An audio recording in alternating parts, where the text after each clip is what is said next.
Hi guys, PvP Reporter here and welcome to my channel. Now it's been a while but we are back and we are back with Silph's new season for Lunar Cup. I hope each of you guys are doing really well and are geared up for this new season in order to reach new ranks and new heights. Now for those of you who are new to my channel, basically I like to cover a lot of PvP contents primarily into Silph, and I like to focus a lot on these team building aspects, not just meta but how you can actually design your teams for these tournaments. First of all, let us dive into what we have for this particular season, our first cup, Lunar Cup, an instant team building guide for this. Now first thing to understand is basically the meta. So we have our bug, dark, electric, ghost and grass typing. Now I kind of like this meta because what it does is it allows the bug typings to really shine. What you'll notice is that bug within the meta deals super effective against two typings. It's good against your dark and it's good against your grass. So on the left hand side you'll see the defenders and on the top you'll see the attacking types, right? So bug does fairly well. The ghost is the only thing that actually resists it. Otherwise electric has a lot of resistance in this, be it against grass and electric itself. Similarly with grass. Now if you look further to the right, what you'll notice is that fire typing is going to be quite effective in this meta. It's going to be super effective against bug and grass, and it will deal neutral damage to the other types. Along with this you'll have rock and ice, which also is quite similar. It is super effective against at least one and neutral against the rest. Now this is going to be quite critical in actually making up our team because these movesets are going to be really impactful. So finally diving down on how we can actually build our team of 6. The first aspect to understand is that what would really be the most critical mon across here. What we notice is that dark types are going to be quite prevalent. They are going to be quite a threat, and especially Mandibas. So you need something to kind of counter Mandibas along with the dark types. The first thought which usually comes to your mind is that fighters are really good against dark, but what you end up seeing is that Mandibas in itself is a counter against these counter users, especially if you are using their / variant. So the first lot we are going to focus on defeating Mandibas and other dark types. Along with this, also defeating Zwelius, which is going to be another threat in this particular meta. So the first few mons which are going to be really relevant across here would be one, Galvantula, which is again showing how strong it is in this meta as well. Along with it, Crustle. Now with Zwelius, it's going to be quite a close match. So in case there's a Zwelius swap, you have to be instant with your Galvantula swapping. Otherwise, if Zwelius gets a lead on energy, it can flip the match. Similarly with Crustle, but Crustle is slightly better off. However, yes, if the opponent has too much of an energy lead, you can end up losing. So these two mons are particularly good against most of the dark types. It's good against your Mandibas and it's good against Zwelius. So according to me, these would be some of your must-haves. Now, important point to note. While you're using these mons, if you ever see Zwelius deciding to double shield, because both Galvantula and Crustle will reach its charge move before Zwelius does the second charge move. So if Zwelius decides to double shield, do not mirror the double shielding. Let the Galvantula go down because so it loses the double shielding scenario. So it's always better to rather just come in and farm up Zwelius and get some energy by a following Pokemon. Now the important part across over here is that these two mons, although they beat most of the dark type, they beat Zwelius, they beat Mandibas, but they do narrowly lose against Umbreon. So for slot 2, we need something that deals with Umbreon and also your Mandibas and other dark types. But yes, this slot you'll have mons which unfortunately lose to Zwelius. So the first mon will be your Alolan Graveler. Now Alolan Golem are going to be quite same. Graveler is going to be the better choice. So with Rock Blast and Stone Edge and Volt Switch as the fast move, it is incredibly spammy. It can threaten any mon and it's extremely good in the meta overall and can deal with these mons quite well. Along with Graveler, you have Magnezone. Now, Magnezone is going to be a bait dependent matchup because you have to land that wild charge, so it's slightly iffy. Alolan Graveler would probably be the way to go for second slot. Now, along with this, we have a very interesting entry, and that's going to be Zweilious itself. Now, Zweilious is going to be particularly good against the other dark types. It can even beat Umbreon.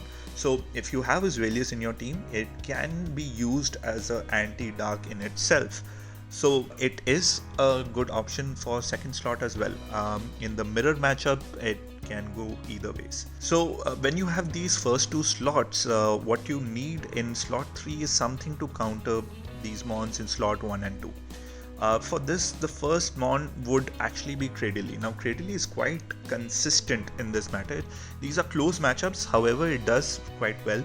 So, Cradily with its grass and rock typing is quite well. So, against the bugs in slot 1, it can actually go straight Stone Edge and win those matchups. If you're able to land a bait, you come off slightly better, but if your bait is called, then you might be in a pickle. So you can go straight Stone Edge and win those matchups in a single shielding scenario. And not to mention, it tends to do well against Graveler given the grass typing as well, and can even beat Magnezone. Not Zweilious, unfortunately. Apart from Cradily, you will have Golduck, which is going to be quite an interesting mon for this particular meta, with Mud Slap dealing heavy damage, heavy ground damage, along with Shadow Punch and Dynamic Punch.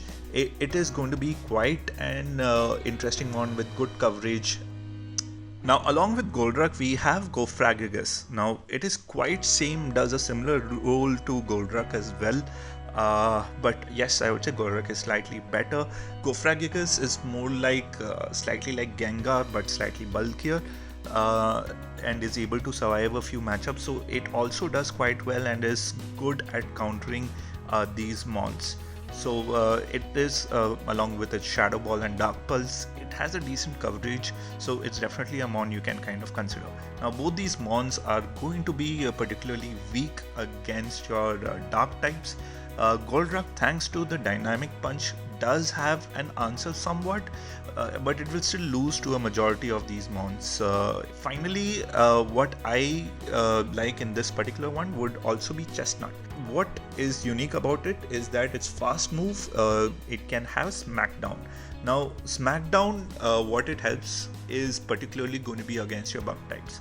So, say suppose you have a Galvantula swapped in, you can immediately bring in your Chestnut and just farm it down. In fact, it can even take one charge move and survive. So, you would probably save on shields, you would farm up a lot of energy, and you can kind of wreak havoc on whatever comes after. So with its charge move of Energy Ball and Superpower, it does have a pretty good coverage. So definitely a mon which can kind of really threaten the balance if you're able to align it well. And yes, of course, it is able to deal with slot 1 and slot 2 quite well, exception being Zweilious. So with this, you have the basic framework. For slot 4, you need something more of a Ghostbusters, in order to keep those ghosts in check. For this, you will have your angrier version of Kung Fu Panda, Pandoru. I hope I'm saying that correctly. So it's pretty much with its Snarl, Night Slash, Close Combat combination, has a good amount of coverage, and can kind of pretty much deal with any ghost which kind of comes in, thanks to its dark specialization. Along with this, you have your standard favorite Umbreon with that bulk, and if we actually notice, in slot 1, it actually deals with your anti-dark type even, just simply thanks to its bulk. Now, you would like to run Last Resort because Psychic type is not really going to be all that helpful in this particular meta. Finally, you would be having Sableye being your patented anti-ghost with a Shadow Claw. So it does quite well again in the meta overall, and this would be your basic Ghostbusters for slot 4. Now for slot 5, basically we are looking at overall coverage. So those were your must-haves. These are how you can further balance out your team. So for the balancers, the first recommendation would obviously kind of go to Mandibuzz. Now Mandibuzz being such a mon that even against its counter, it can deal heavy damage. It can really chunk down and can really take a lot of attack from the opponent. So it's not something which goes down easily and your opponent really has to throw. So it's basically quite a good sage swap as well, and if you kind of align it well, it can really switch up matches. But important thing over here is that probably you want to be running air slash. So despite it being a weaker move as such, but it gives you that additional coverage. It helps you deal with all the counter users which will be there in the meta, including Obstagoon, yes. So you want to be running air slash, it just has much better coverage using that. Secondly, you would be having your counter users. So you have Heracross, which would be the best counter users. It can take care of all the other counter users which are there in the meta, is fairly balanced, and can really deal damage where necessary. Followed by Obstagoon. Obstagoon is again quite well. It cannot defeat all the dark types, like it would probably lose to Muck and Skunk Tank, other dark types. But it is fairly well, as in even matches which it loses, it is able to deal a fair amount of damage. And if that Night Slash is able to get a boost, you can really kind of chunk down on things. So definitely a mon which you can kind of consider, and definitely there in the top with some of the top picks. Now for slot 6, I would be looking at wildcards, something mons which are quite interesting to kind of have in this meta. Now the first mon is going to be Roserade. Now let me tell you guys that Roserade is an absolute beast in the sense it has so much of coverage. It is not a bulky mon, so it can be chunked down, but it is a huge threat. So you probably be wanting to run Poison Jab here, because the Bullet Seed variant doesn't do too well in this meta. It's basically the Poison Jab. So if it runs Poison Jab, it can pretty much kind of counter the entire bug meta thanks to the Weather Ball, and at the same time it can kind of take care of a lot of these steel types and your slot 1, slot 2 mons as well. Pretty much the only threat it has would be the dark types, and the dark types are able to kind of take it down. Now if you want to be spicing it up a little bit more, you actually also have the option of running Dazzling Gleam. Now since if you refer the typings meta, Weather Ball is going to be pretty super effective. Okay, even though it has been nerfed, it is still going to be super effective. It's going to deal a lot of damage, so you'll be majorly using that. So in case you get cornered with a dark typing, that Dazzling Gleam can come as a huge surprise and could turn around matches. Although you would want to go with the standard moveset of Leaf Storm as well, because it is pretty much a nuke. So up to you on how you want to play it, but that Dazzling Gleam can be a surprise. So Roserade, definitely not a mon to sleep on, and it's going to be pretty good in this meta. I expect to see it, to be honest. The second mon is going to be your Kanto Raichu. Now with that Volt Switch and Brick Break and Wild Charge combo, it is going to do quite well. Now Brick Break is a horrible move, okay. Thunder Punch is any day better. But since it has a slight bit lower energy requirement than Thunder Punch, Brick Break actually helps you bait, and you're able to land that Wild Charge. It really is able to switch up a lot of matches. Now the only reason I did not include it in slot 2 is because it is slightly bait dependent, but it is extremely threatening because it can win a lot of matches in the one shield scenario. So if you play your cards right, it can be a pretty good mon to have out there in the meta. Apart from that, finally you have Gengar as well. Gengar being one of those extremely spammy threatening mons, and it can do quite well overall in the meta. Obviously it is going to be extremely weak against the dark types. Now the interesting thing is, again, if you want to be spicing things up, you could probably run Gengar with a Focus Blast. Now I'm pretty sure nobody would be expecting it, and maybe if you line up with some dark typing, that Focus Blast can be dealing a lot of damage. So these wild cards are pretty much going to be things which is going to throw your opponent off and it's going to be very important to understand what move set which is running, because it really changes up the matchups basis the move sets, right? The final mon which I will be recommending here will be Zebra Strike. Now, this particular mon with Spark, Flame Charge, and Wild Charge is going to be absolutely crazy. So if you are able to help it pop off, line it well with that Flame Charge, boosting it, and then Wild Charges timing it perfectly, it's going to be extremely threatening. So it has a decent number of wins. It is not very bulky. That's the drawback for it, for the Zebra Strike. And but it does extremely well, and people might not be expecting it across. So it's definitely a wild card. I would love to see if somebody is able to use it well and do well in a tournament.